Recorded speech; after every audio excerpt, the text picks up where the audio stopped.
Peace. Back with another installment of Hip Hop History. This is volume 277. In these clips, you will hear different people speak about their encounter with MC Hammer. Check out the clips. Thank you for stopping by. I will be adding my commentary in between the videos. Peace. That's what's crazy. So let's talk about the story first, because I want to hear, like, you say you was at Roscoe's Chicken and Waffle. Chicken and Waffle in Which Hollywood. one of them? Hollywood. Right off of Vine. And tell me what happened. And we was at the hotel chilling because we was down for the Too Legit to Quit. All this shit happened, man, like in a matter of a month.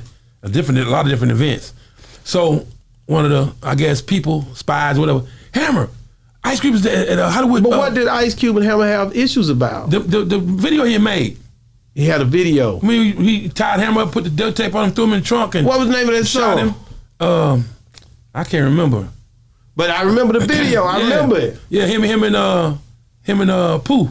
Yeah. Peace. In that first clip, that was Benito Glosson. He was a singer for MC Hammer, and he was one of the lead singers for MC Hammer. And the video that they're speaking about that Ice Cube did was called Stay True to the Game. That's the video that they're referring to when Ice Cube dissed MC Hammer. So check out the rest of the clip. There's more. He came out, Hammer stepped out, like, Cube, let me holler at you for a minute. You know what I'm saying? He said, oh, hey, what's up, Hammer? He got the food in his hand, looking crazy, like, what's up? He said, hey, man, what's this stuff about you, doing a video? Told him the same thing, told Short. I'm out there trying to do, good, man. Y'all come on, it's cool, the gangster rap and all that kind of stuff, though, but I'm breaking barriers for us, bro. Why are you trying to tear me down as a black man? You know what I'm saying? Putting that gang shit up in here, put me in the truck and all that kind of crazy, man. Our people don't want to see that. And then you disrespecting me in the music. Man, I'm an artist, man. I'm being creative. You know, he said, man, don't let it happen. Hammer, I'm sorry, man. I apologize, brother. I didn't know it was going to be like that. You know, I apologize. And all, he looking at all you niggas standing around him like, they finna whoop my ass, you know? Peace. The lesson that you learn from this story is this. You have to watch out who you insult. You have to watch out who you insult. You can't just, judge a book by its cover, automatically see somebody doing something that you wouldn't do and then diss them. Especially in the music industry, because you don't know how they're going to take it, and it could go left really fast. So you really have to watch out who you insult, and this is a clear case of that. So check out the rest of the clip. Oh, himself a little bit. He what? He had pissed on himself. How you shit? That could have been some of the juices from the. It might have been. It could have been from the boxes of the food, nigga. Okay, as most people say. I'm not gonna play with you like you. As most people say. You know what I'm saying? Allegedly. But it was some water in the front. You seen it? He a gangster. He ain't finna do all that. That's what I said. He's a who? Gangster. Well, he say he ain't no gangster. No, he ain't no gangster, but so we don't know how true this is right here. Of course, in all these stories, we don't know how true it is. It's your story, the other person's story, and then it's the truth. So those are the three avenues that every story is going to go down.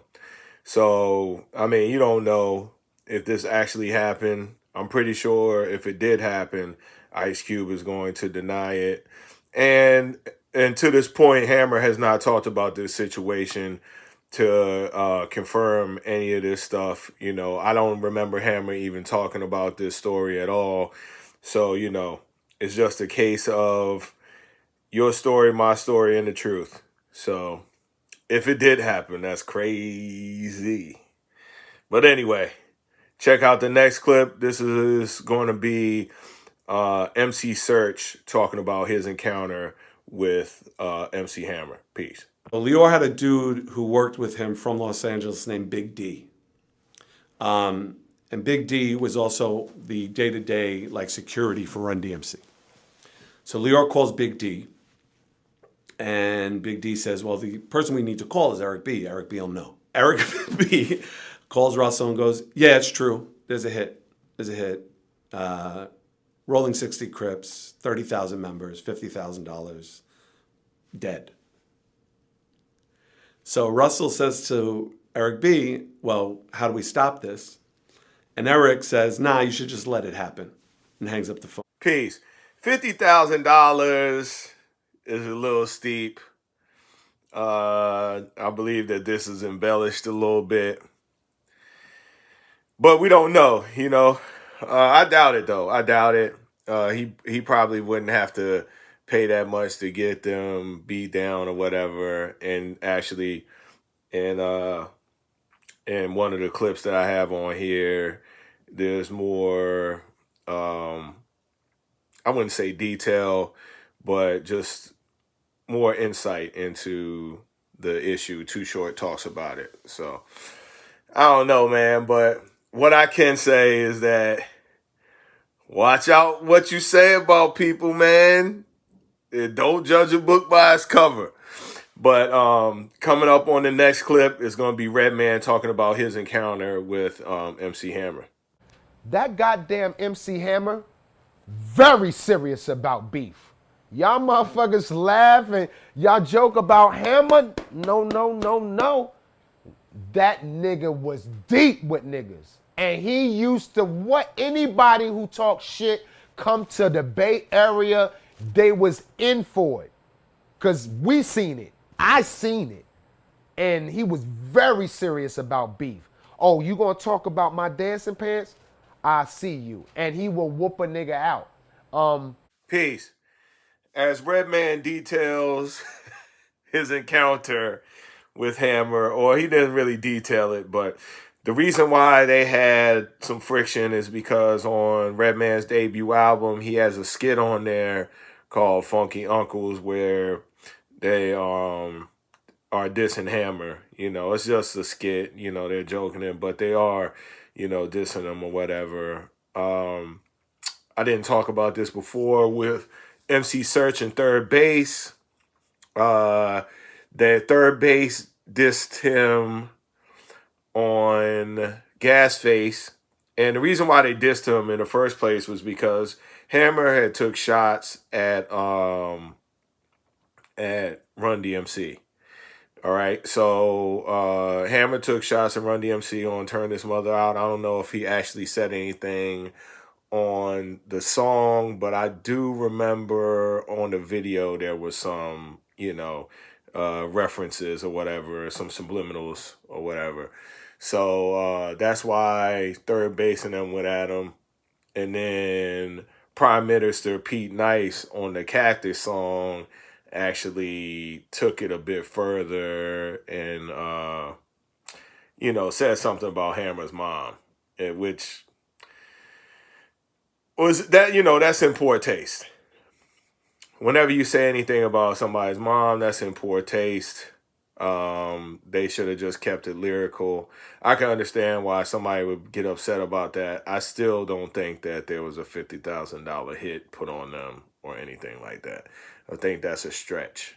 So, but all right. Next clip coming up is going to be Too Short talking about his interaction with Hammer. Peace. I was in the streets before Hammer, as far as like the music and stuff. Yeah. I was making records before Hammer, but he came very shortly after and did big things. And I've always been an admirer of Hammer because of the way he did it. We were at odds, so to speak, at a young time, but it wasn't like violence or anger. It was more like just, you know, the local competition. Yeah. And, you know, Hammer he was a big dog, man. He got respect in the streets. He came from a respected crew, and they handled business, him and his brother Lewis and the crew. And, you know, when we saw each other, it was respect and love. And then, you know, when we weren't around each other, he'd take little jabs and talk shit. But it was that type shit. Yeah, because I just interviewed MC Search from Third Base. He tell you some gangster stories on Hammer. Well, he basically told the whole story about how he feels MC Hammer put a $50,000 hit on him.